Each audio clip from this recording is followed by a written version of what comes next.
C'est le premier à avoir donné un sens caché à l'image.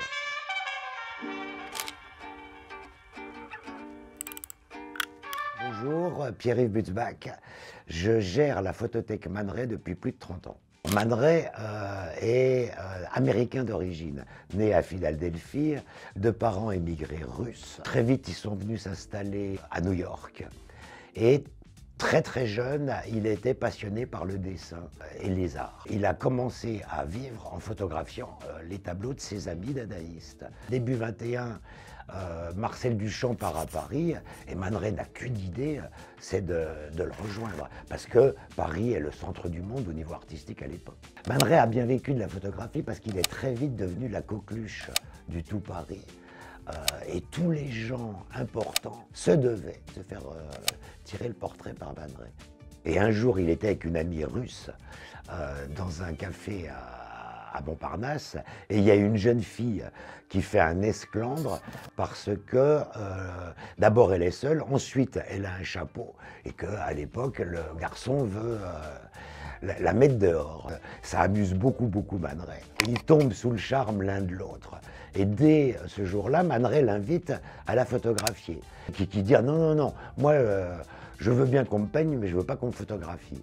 Et Man Ray arrive à la convaincre en disant mais vous savez, je suis peintre et je photographie comme je peins. Au niveau création et innovation, c'est le premier à avoir donné un sens caché à l'image et à créer vraiment la création avec la photographie. Miller arrive à Paris parce qu'elle voulait devenir vraiment photographe et qu'on lui avait dit le seul grand photographe, c'est Man Ray. Donc elle arrive à Paris, elle sonne chez lui et il dit voilà, je suis là, je suis votre assistante, je veux devenir votre assistante. Man Ray dit mais j'ai pas besoin d'assistante et de toute façon je pars en vacances. Elle dit c'est pas grave, je viens avec vous. Et ils vont connaître 2 années et demie de connivence amoureuse et plastique. C'est-à-dire qu'ils vont travailler de concert d'une façon absolument fabuleuse. Ce profil de Lee Miller est solarisé.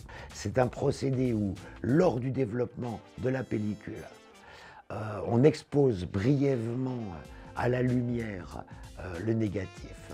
Et donc les tonalités s'inversent. Et chaque fois qu'il y a une grande différence entre le fond noir et le visage blanc, il y a cette ligne qui se crée et c'est un renversement de tonalité du fond. Je crois que pour comprendre Man Ray, la meilleure phrase est « créer est divin, reproduire est humain ». C'est-à-dire que pour lui, l'important, c'est la création. L'arme, c'est un principe mais purement surréaliste. Il a fait une photographie du visage entier sur lequel il avait déposé des larmes de glycérine. Il a fait un premier tirage des 2 yeux et qu'il a sorti comme publicité pour Cosmécil. Derrière, il a repris cette image, l'a retournée et l'a recadrée avec tout le grain que ça procure donc à l'image pour créer cette œuvre.